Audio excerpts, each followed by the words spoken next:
Buenos días, estamos... Buenos días amigos, ¿cómo están todos? Dios les bendiga. Aquí con ustedes el pastor Miguel Ángel Drago.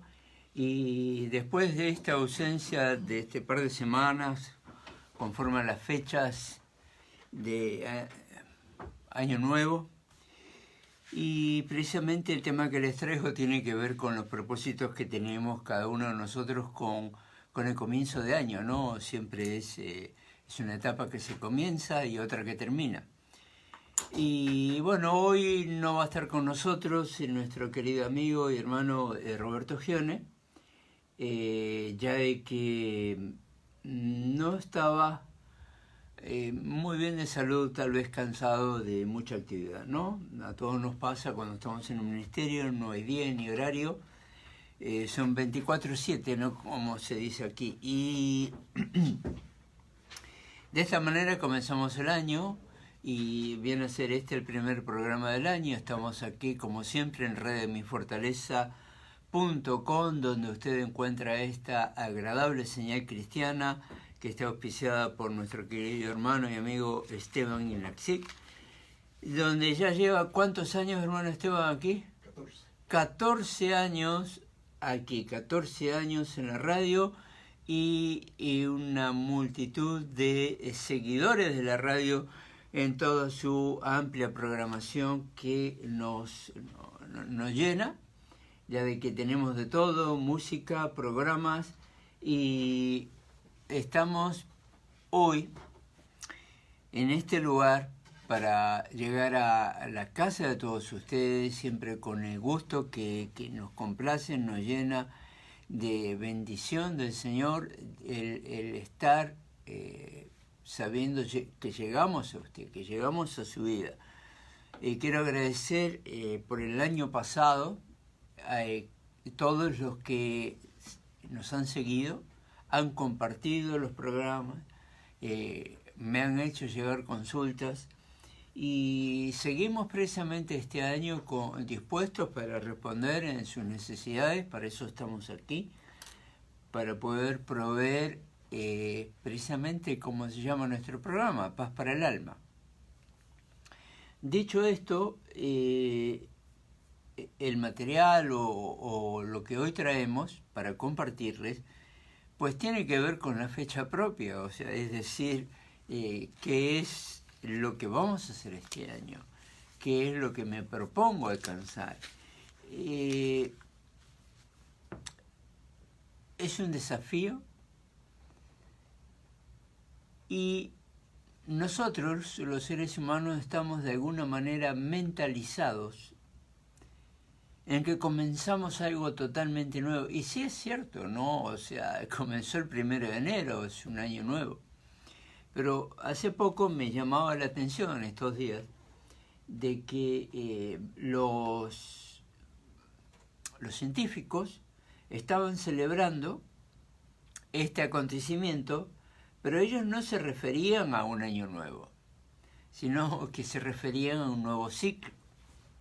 Fíjese usted de que estos científicos que están con el tema del tiempo, la rotación de la Tierra, el movimiento, decían, bueno, la Tierra, nuestro planeta, cumplió su propósito, su misión, en estos 365 días. O sea, no llegó tarde, ni siquiera un segundo.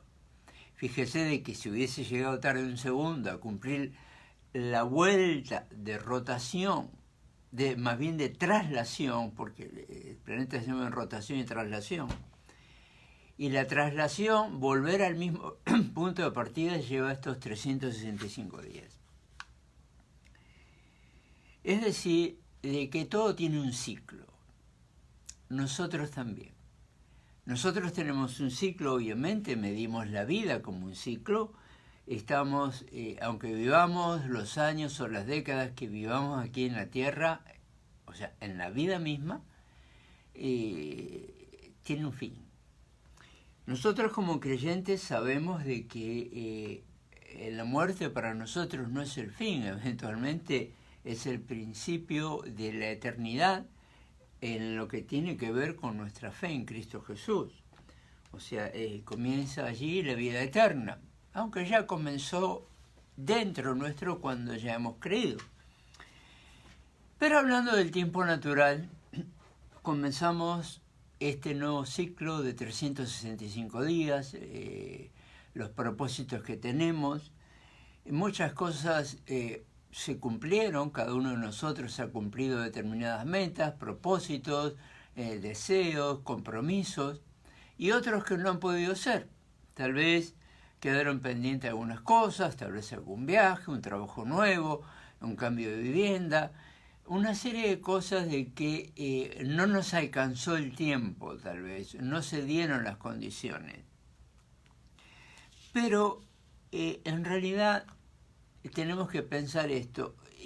Muchas veces estamos, si cabe la expresión, estamos apretados por cumplir con esa agenda. Y yo no digo que no sea importante cumplir con la agenda que tenemos el propósito de cumplir, y sí, está bien.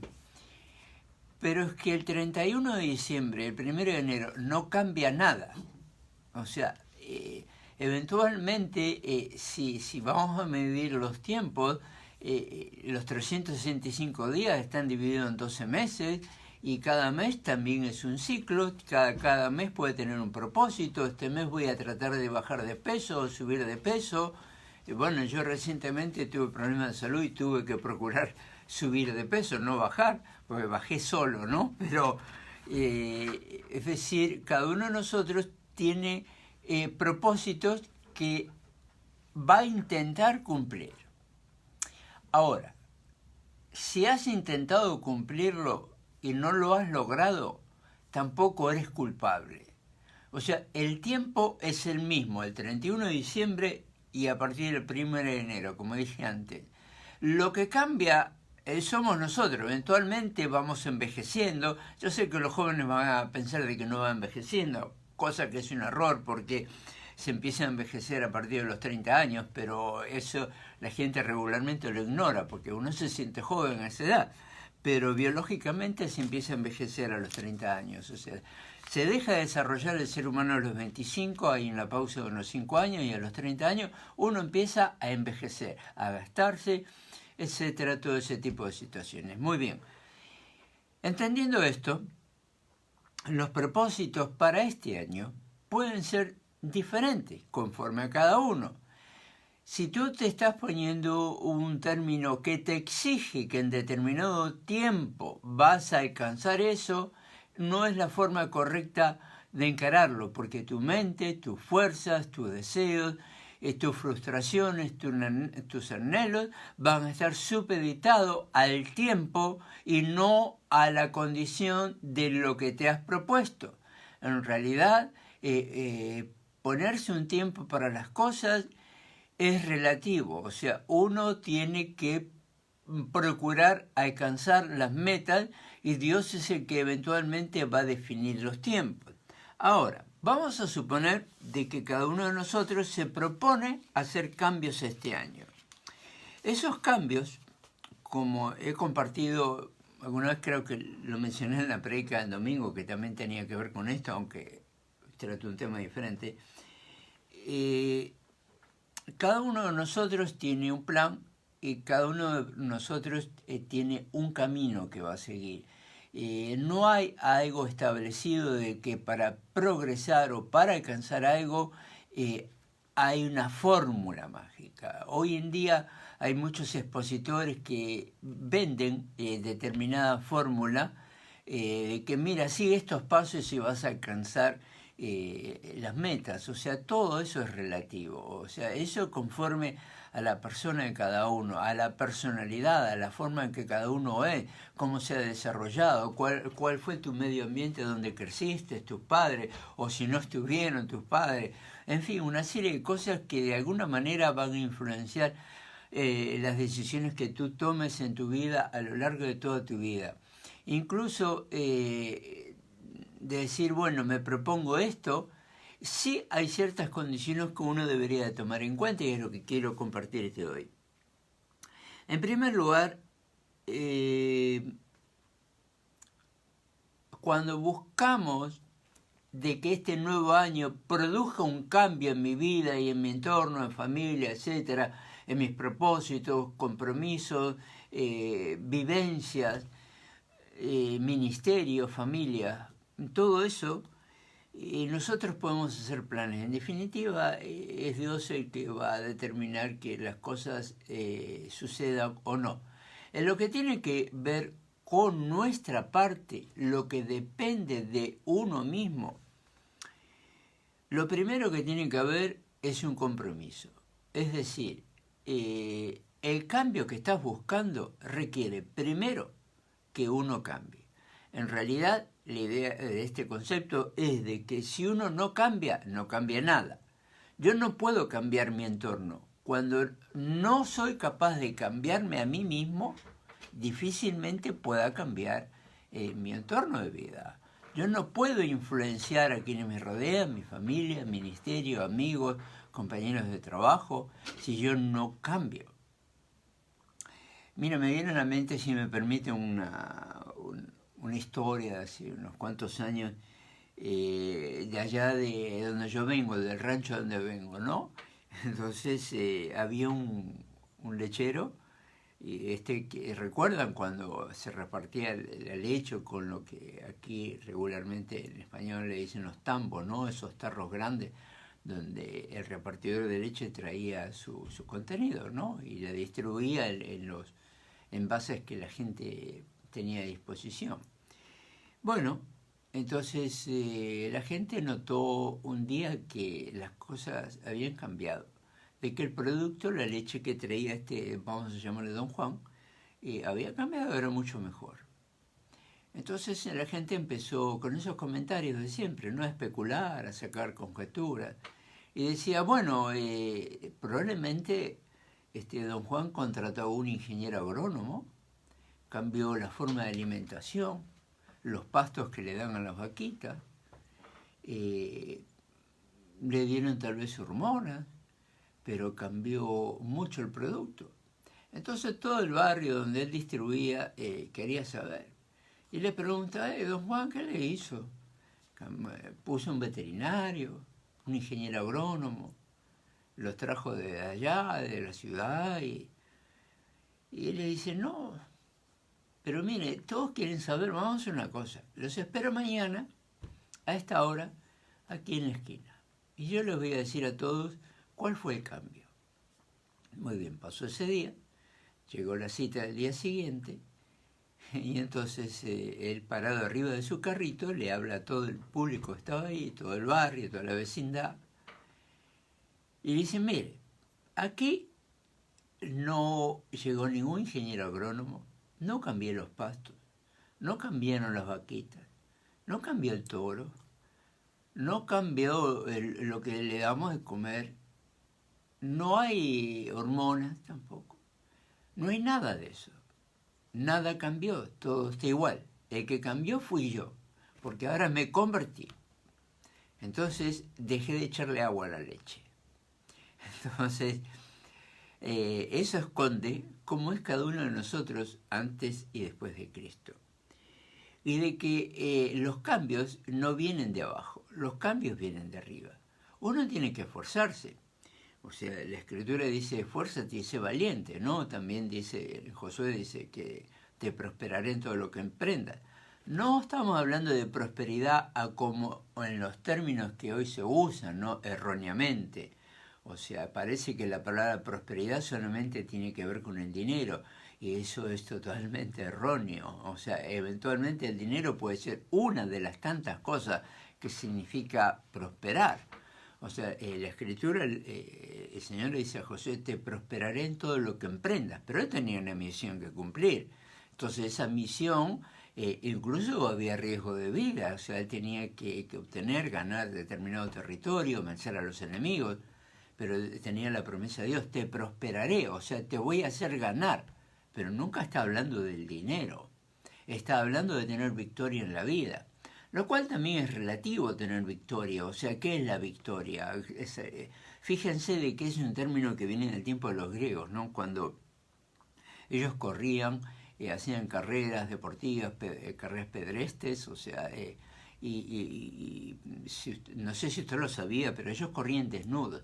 Por eso también aparece aquel jovencito envuelto en una sábana, que era el joven Marco, Juan Marco, ¿no? El sobrino de Bernabé, que es el evangelista después, y él venía envuelto en una sábana desnudo, o sea, debajo no traía ropa. Y así corrían los griegos, ¿no? O sea, ese era el tipo de competencia. Entonces, al que ganaba le daba una corona, ¿no? Una corona de laureles.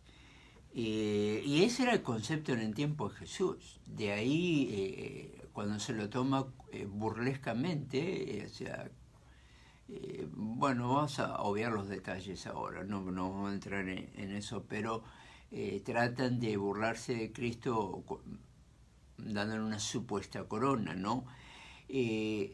Como que había ganado, o sea, entonces, en el pensamiento de ellos estoy hablando. Pero en nuestro pensamiento, la gente busca ser coronado de gloria, pero es la gloria terrenal.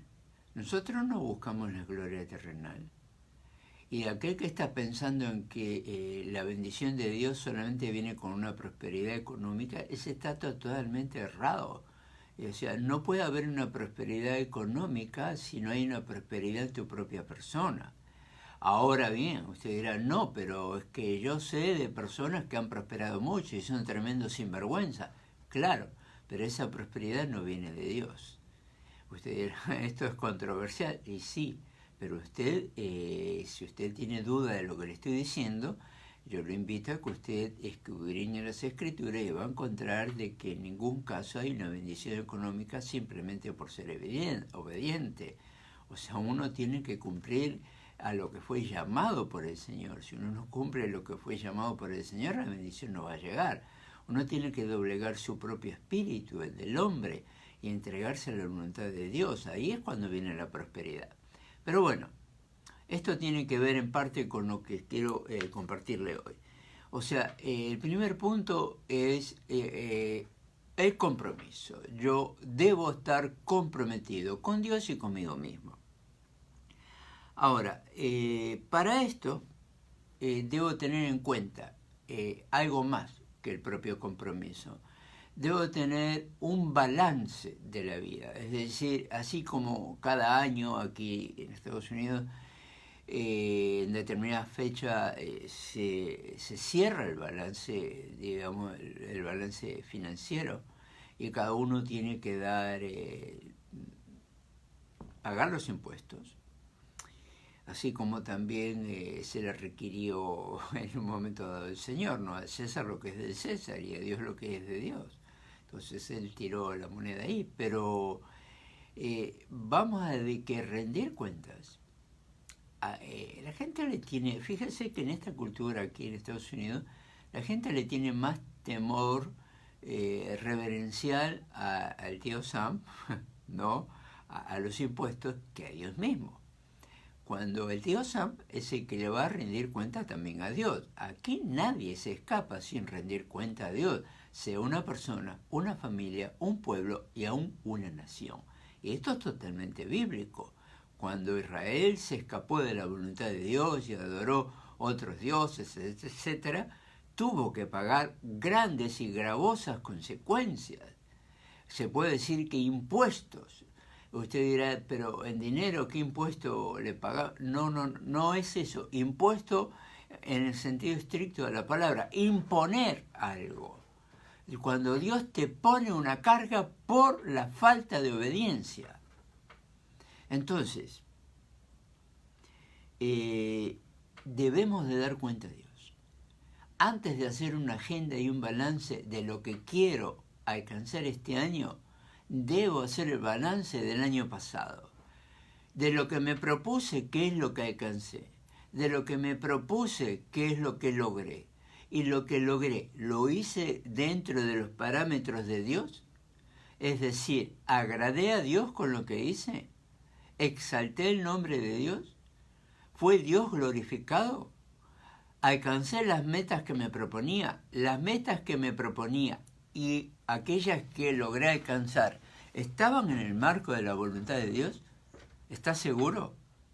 ¿Estás realmente seguro o segura de que está en el marco de la voluntad de Dios? ¿Sentiste que Dios estaba en eso? ¿O te encontraste de que tú estabas solo en esa situación? Recuerde que ha habido más de un personaje en la Escritura donde creía estar alcanzando y aún sirviendo a Dios. Y estaban totalmente equivocados, no le estaban sirviendo. Entre ellos, por ejemplo, en el libro de Hechos aparece aquel personaje bastante extraño o particular, Simón el Mago, ¿no? O sea, que se puso a hacer milagros y Dios no estaba en eso. Entonces así podemos encontrar muchos personajes en el Antiguo Testamento también. No vamos a hacer el detalle teológico de todo eso. Yo quiero que usted tome nada más que los conceptos de esto, ¿no? Permítame.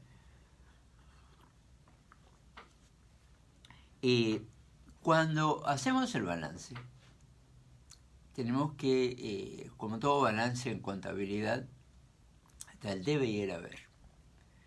O sea, el haber es qué tengo, qué hice, qué logré, qué es lo que tengo en la caja. No necesariamente, repito, no estamos hablando del dinero, estamos hablando de tu compromiso con Dios. ¿Qué es lo que tengo cumplido? Dios me mostró hace un año atrás que durante el año yo tenía que alcanzar a determinada cantidad de personas o hacer mi trabajo evangelístico, alcanzar personas.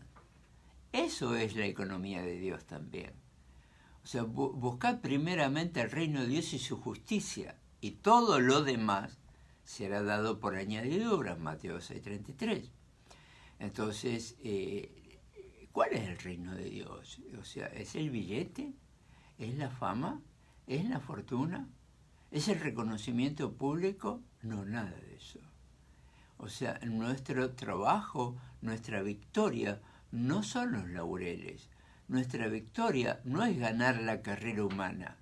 Nuestra victoria es que al final de nuestro camino, del ciclo de vida, no del ciclo del año, o de la década, o de lo que fuera, o del mes, sino a lo largo de tu vida, pero estar permanentemente dando cuentas a Dios. No tiene que ser el 31 de diciembre. Aquí no se trata de que si logro llegar y como hacen los españoles, se tienen que comer 12 uvas en un minuto para tener suerte el año que viene. Eso es totalmente absurdo. No estoy criticando la cultura ni de España ni de nuestros países, simplemente estoy tratando de transmitir cuál es el concepto de Dios en todo esto. ¿Dónde está Dios en todo esto? En primer lugar, si te estás basando en proyectos que son estrictamente personales y en medidas que son totalmente humanas, donde Dios no está contado en eso, entonces Dios en eso no tiene nada que ver. Él no tiene ni arte ni parte en esas cosas. Por tanto, debo de hacer ese balance y ver qué es lo que logré, qué es lo que alcancé. Si hay cosas que quedaron pendientes y entonces tengo que este nuevo año, este nuevo ciclo, me propongo alcanzar, debo de obligarme a mí mismo, tener la responsabilidad, la disciplina. La palabra disciplina tiene la misma raíz hebrea que discípulo, ¿no? Es decir, que el discípulo es alguien que está aprendiendo, pero acá a su vez está produciendo. O sea, ya de que ser discípulo, tengo que hacer las cosas de aquel a la cual yo estoy emulando, que estoy tomando como ejemplo. Si mi ejemplo es Jesús, y él contra viento y marea, incluso reprendió a la tormenta, contra viento y marea, hizo lo que tenía que hacer. Él cumplió lo que tenía que cumplir. ¿Se tomó tiempos de descanso? Por supuesto que sí. Nosotros no vamos a estar activos los 365 días del año. Necesitamos tomarnos nuestro tiempo, aún nuestro tiempo diario. nuestro tiempo semanal, un día de la semana, como fuese el caso, ¿no?, de cada uno, conforme a sus responsabilidades, pero darse tiempo a uno mismo, y darse tiempo a uno mismo es también pasar tiempo a solas con Dios, pasar tiempo a solas con tu familia, con tu cónyuge, con tus hijos, porque ¿cuál es el propósito de la vida si tú no estás cumpliendo con la parte a la cual te comprometiste una vez en el marco del matrimonio y familia? Entonces, esa es la prioridad número uno. ¿Qué tienen que ver los propósitos que tú te estás marcando para este año que comienza en términos financieros, logísticos, en términos propósitos que pueden tener mucho de cierto, mucho que son propósitos santos y todo eso, pero todo esto se tiene que ajustar al propósito con el cual nosotros fuimos creados, que es precisamente glorificar a Dios con nuestra propia vida. O sea, nosotros no podemos ganar al mundo. Yo recuerdo un gran evangelista que tuve el privilegio de conocer, ¿no? Este había recorrido todo el mundo, si mal no recuerdo, por ese entonces había recorrido más de 70 países predicando el Evangelio, ¿no? Pero un día él me comentaba, dice, ¿sabes qué? Llegó un momento en que Dios trató conmigo y me dice, ¿sabes qué? Yo, le dijo Dios a él, ¿no? Dice, soy yo el que gana el mundo, tú no, o sea, tú tienes que parar, descansar. O sea, te quiero todavía muchos años más, pero así como vas, no vas a estar mucho tiempo. Entonces uno tiene que ser inteligente, tiene que tener un consenso con Dios, es decir, estoy haciendo lo que estoy haciendo en el ministerio, en mi trabajo, en mis funciones, como padre, como esposo, pero estoy teniendo tiempo para mí mismo, estoy descansando.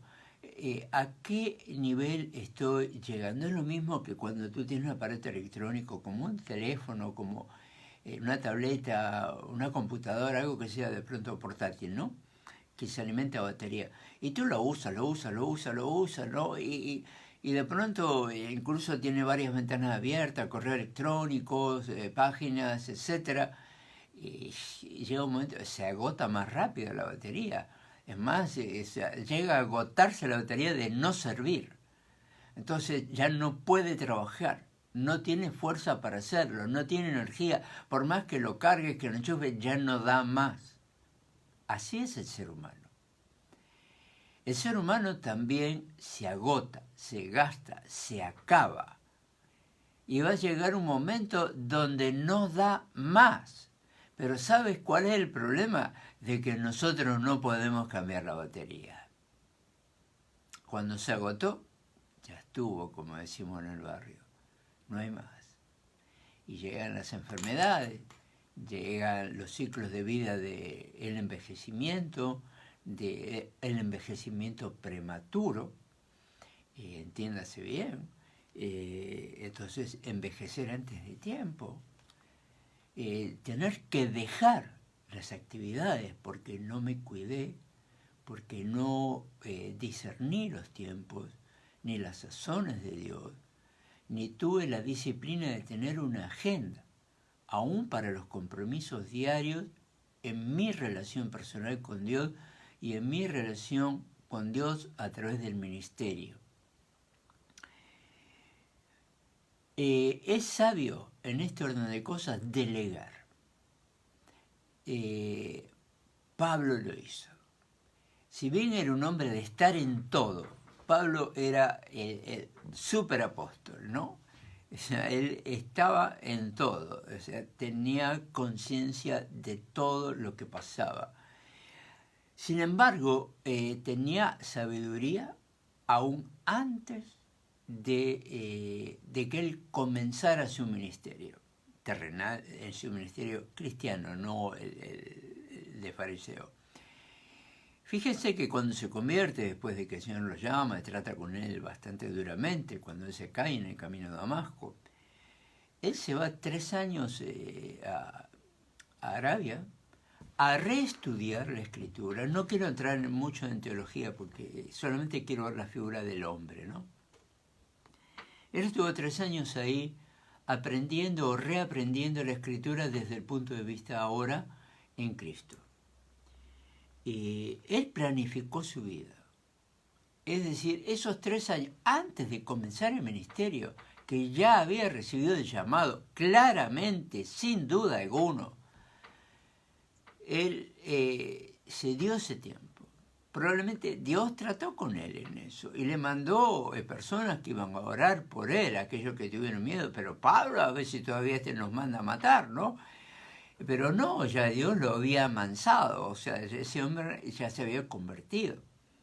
Ahora, él, en su sabiduría, Pablo se dio un tiempo para prepararse. Después, en la misma sabiduría que Dios le dio, empezó a delegar a mucha gente. Hay historiadores porque esto no aparece literalmente en la Escritura, pero analizando, estudiando, se encuentran escritos donde encontramos que las mujeres que sirvieron cerca del apóstol Pablo podrían alcanzar el número promedio de unos 180. O sea, Pablo tenía un cuerpo en Cristo a la cual le podía delegar funciones. Y eso tiene que ver con la sabiduría. Nosotros, si me permite un dicho por ahí popular del barrio, que tiene un sentido de la iglesia popular, pero bueno, usted lo va a comprender.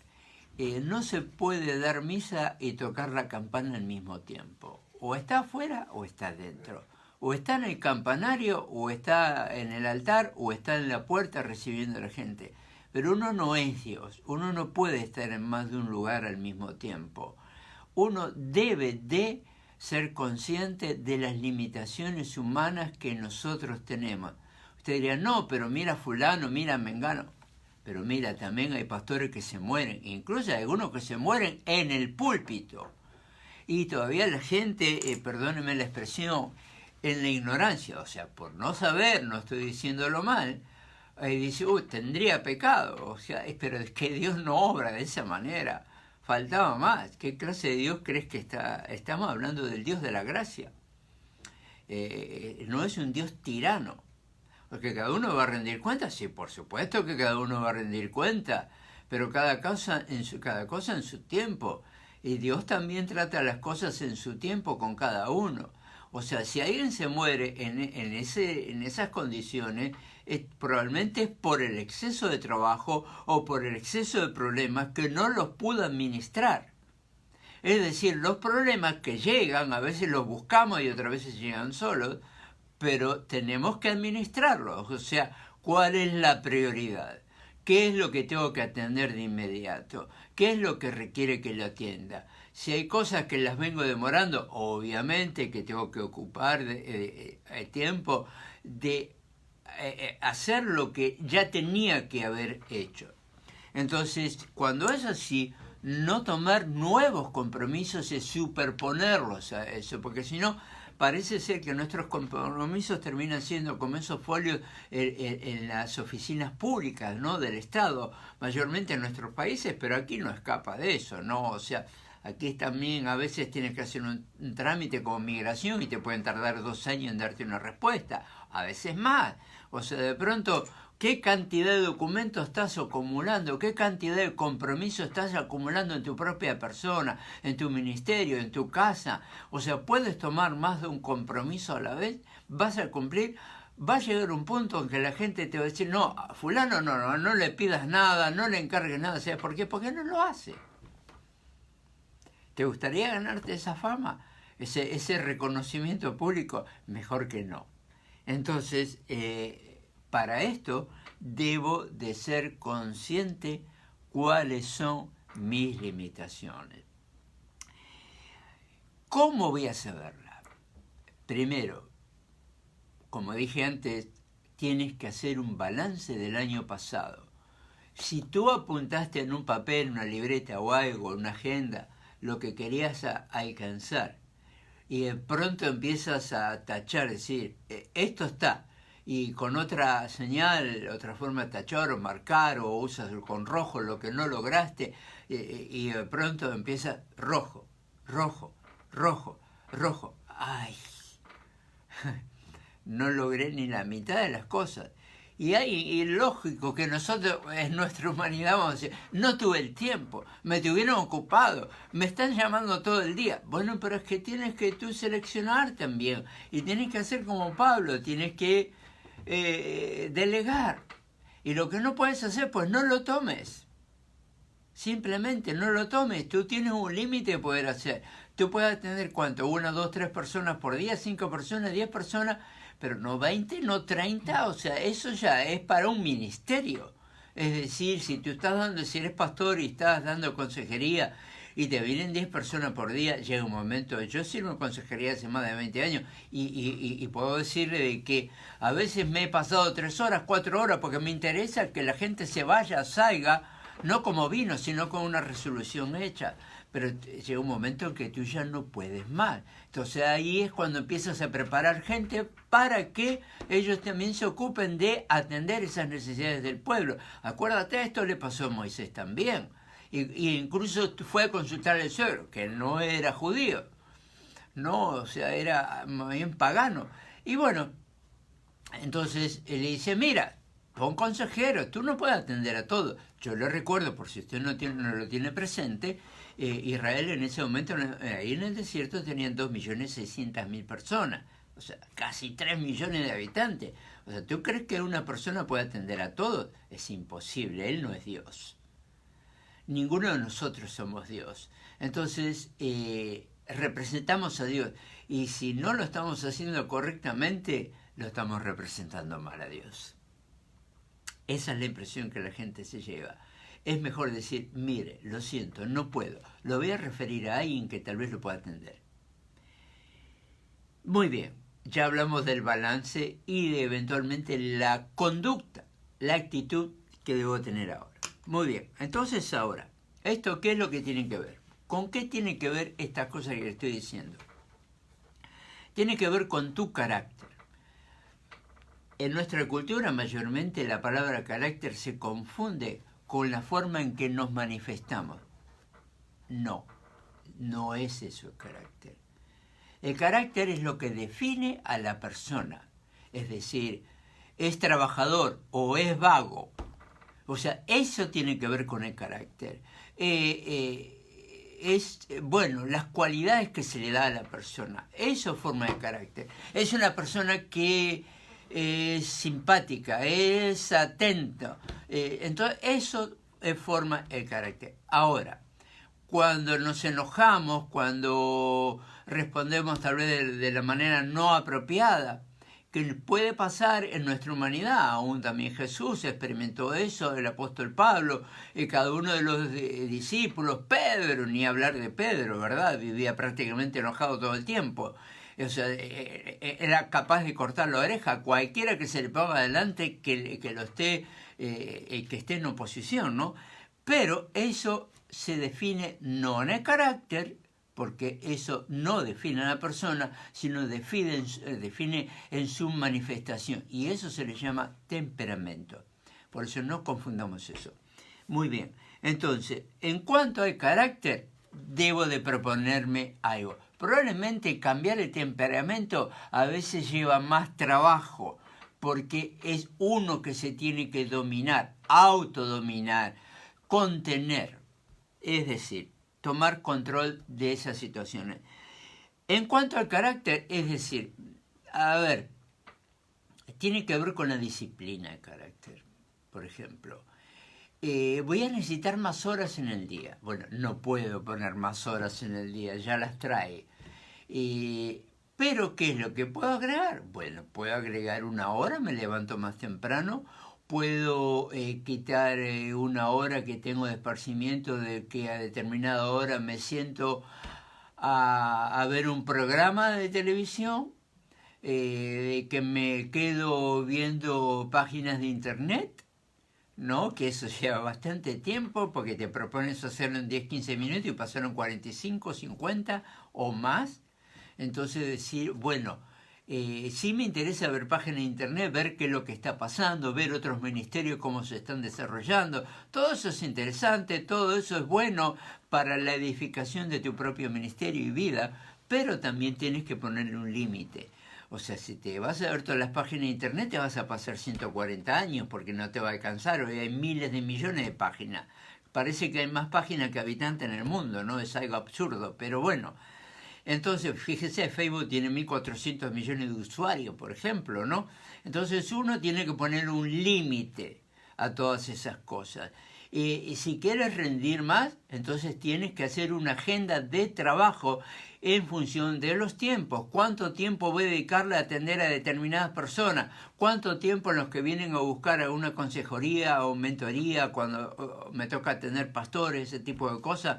Entonces tengo que decir, bueno, voy a ser puntual, vamos a hablar estrictamente a lo que tengo que hablar. No quiere decir que no sea amable, que no se escuche y todo eso, sí, pero saber entonces cómo estar llevando la conversación para... Lo que estoy diciendo con esto es de que necesitamos tener el control, no ser controlador, no estoy diciendo eso, porque eso eventualmente tiene que ver con un temperamento equivocado.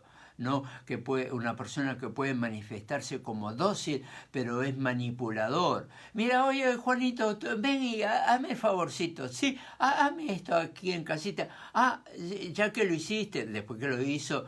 ¿Puedes venir mañana porque tengo que limpiar el jardín también? Pues sí, gracias.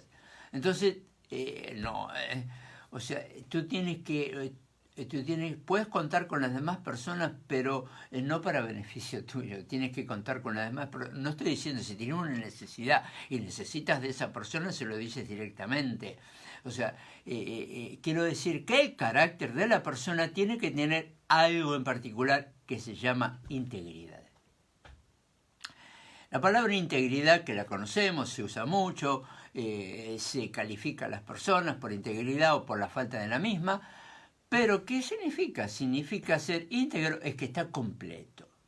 O sea, por ejemplo, Jesús era 100% hombre, 100% Dios. No era mitad y mitad. Algunos creen todavía de que era mitad hombre y mitad Dios. O sea, eso eran los dioses de los griegos, los centauros, que eran mitad humano y mitad animal. O sea, no. O sea, y nosotros, los seres humanos, somos 100% humanos, y tenemos un espíritu que obra al 100%. Si es que lo dejas. Si tu carácter te impide, o tu temperamento impide que el espíritu obre todo el tiempo, entonces ya estás en un problema. Y es un problema serio, porque vas a tener esa lucha permanente de decir, tengo que hacer esto. Pero ¿sabes qué? No, lo dejo para mañana. O tengo que saludar a fulano. Sí. Después, me llamó Mengano que me dejó un recado en el teléfono, pero... después. Esto tiene que ver con la integridad. La integridad básicamente lo podemos traducir como estar completo. Estar completo. O sea, ¿yo puedo estar completo como humano? Realmente, en la realidad, no. No puedo estar completo como humano. ¿Sabes por qué? Porque somos tan humanos. Fallamos tanto. No sé tú, pero de pronto yo sé que el ser humano, los que somos creyentes, diariamente le tengo, Señor, perdóname porque yo no pude hacer esto, no hice lo otro, no hice lo que tú me guiaste. A veces nos lo olvidamos lo que Dios nos puso que hagamos. Me olvidé. Pero es que Él no se olvidó. Y que nosotros tampoco deberíamos de olvidarnos. O sea, si Dios te pone algo para hacer, esa es una prioridad. Entonces, ¿cómo organizar el tiempo en nuestra vida? En función de prioridades, en función de valores. ¿Cuáles son los primeros valores? ¿Cómo mido?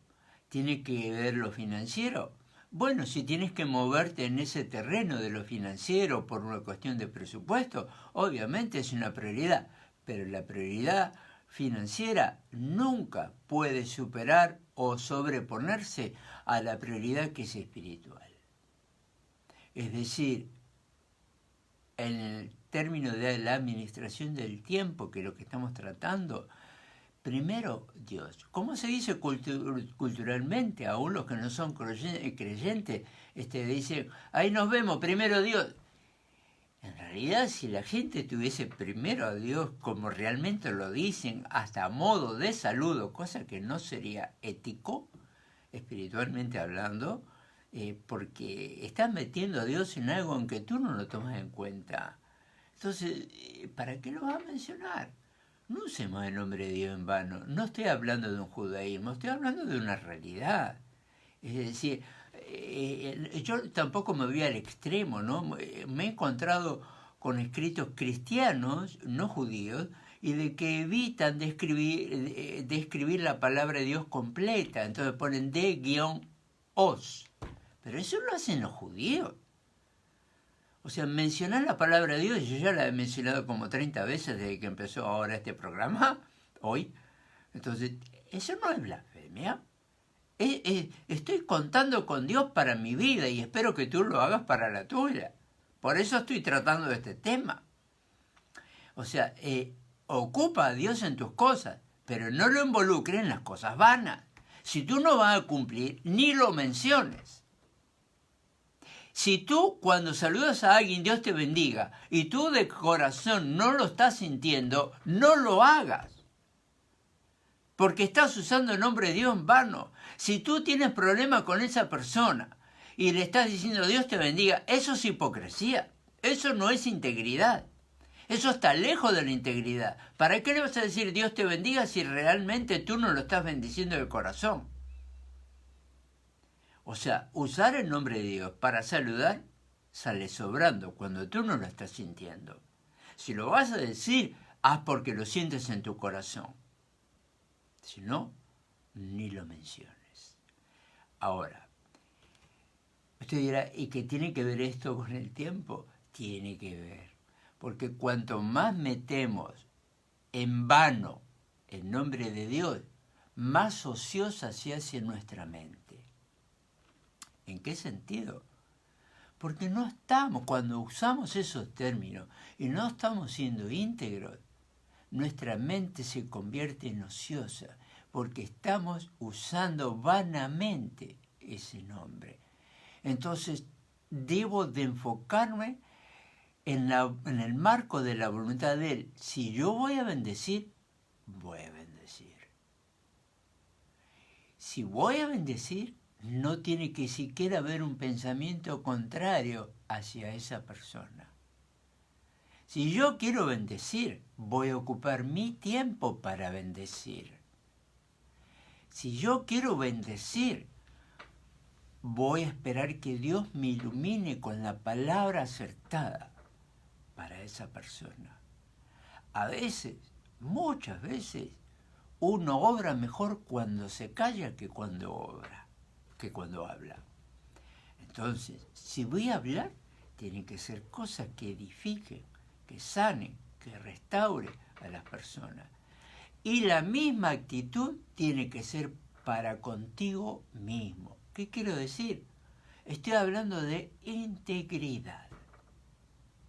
Esto es la integridad.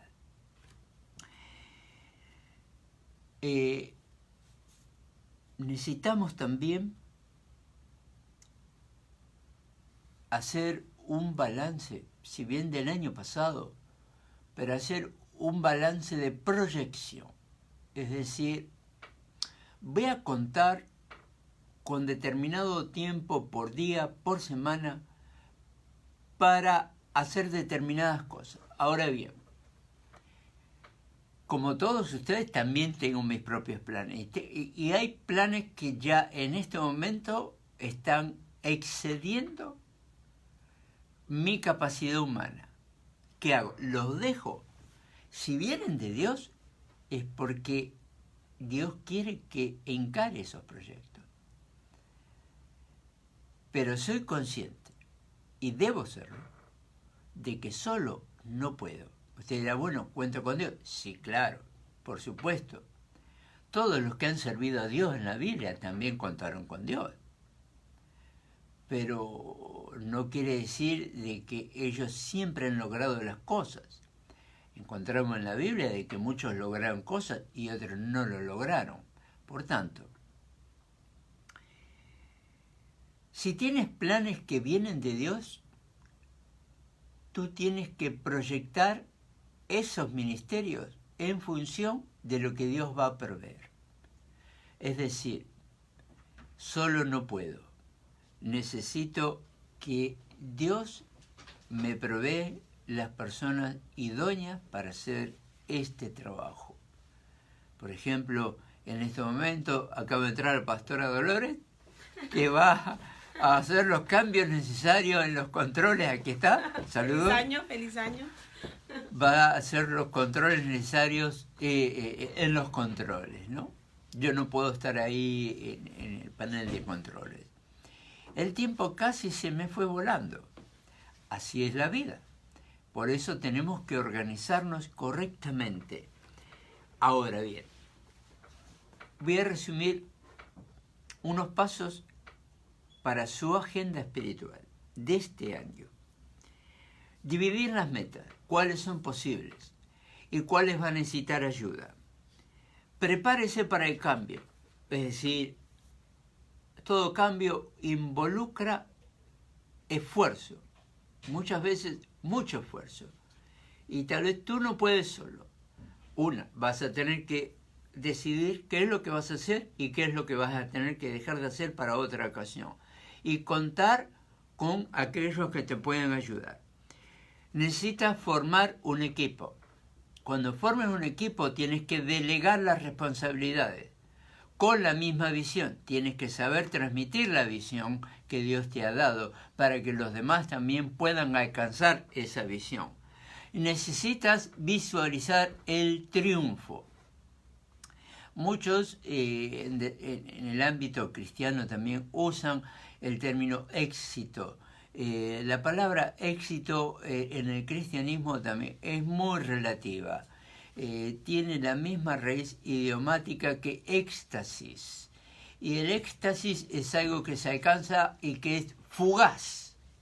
O sea, ya fue. O sea, por ejemplo, alguien alcanzó a ser rico y después te enteraste de que perdió toda su fortuna. Alguien se ganó la lotería, 5 millones, 7 millones, 10 millones, y resulta que a los 5 años se acabó.